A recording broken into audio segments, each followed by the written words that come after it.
it's Mr. Flemington here to interview with Scruff Ralph. And here's Scruff Ralph. Okay, tell me about yourself, Scruff. Well, I'm really rough. I'm called Scruff. Okay, so I hear that you're running for mayor. What's the chances of you getting elected to become mayor? Absolutely zilch. Why do you think like that? Well, everyone else would have to think like me. Oh. They'd have to vote to put me in, which means I need a lot of votes.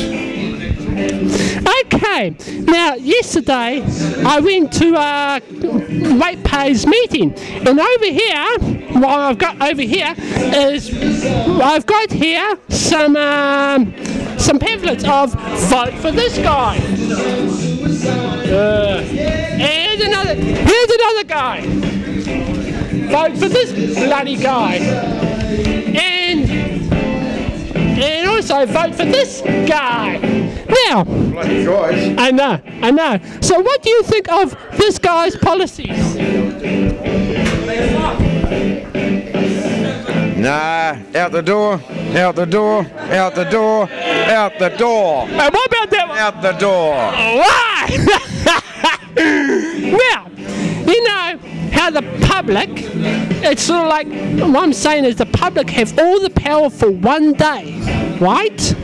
And then what happens is, when someone ticks that person's box, that person is in power for 3 years. Do you agree with me on that? Yeah. If the public said, we want this, and this, right? Would you be willing to sign a ratepayers contract to fulfill their obligations? Yes, I wouldn't hesitate. Did we hear that? He wouldn't hesitate. Now this is the kind of person we need in power. Not those ones like George Wood, like me, going up to George and saying, would you sign a ratepayers contract? What's your opinion? Would he sign a ratepayers contract, George Wood? Nah, he wouldn't. Why do you think that is? Well, I'm not actually sure. I'd have to ask him. All right, now that's what we're after. Now, these councillors who leave their job, but then they become consultants and they make more money as consultants. No, they shouldn't have that.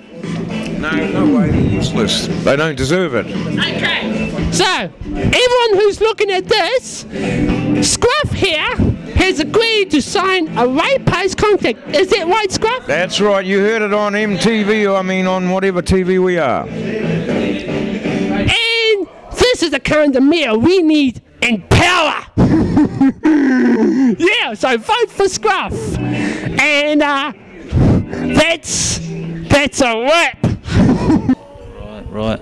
Yeah, this is pretty bad. The council trying to shut down live venues in the sense that they're moving people into apartments. They get into the apartment, they shut the place down. Are you willing to say on record that you'll try and turn things around if you get into council? If I got into being mayor or anything to do with this, I'd actually tell these people to sell up and go and get a life somewhere else.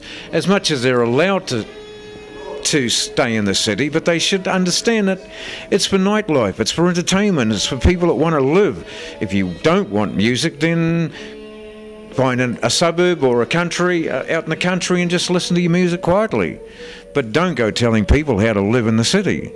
So their policies are basically killing up-and-coming bands, basically, aren't they? So basically they're killing bands, and they've got no right to do that. I mean, like I said, we all enjoy music, entertainment, art, anything to do with entertainment, really.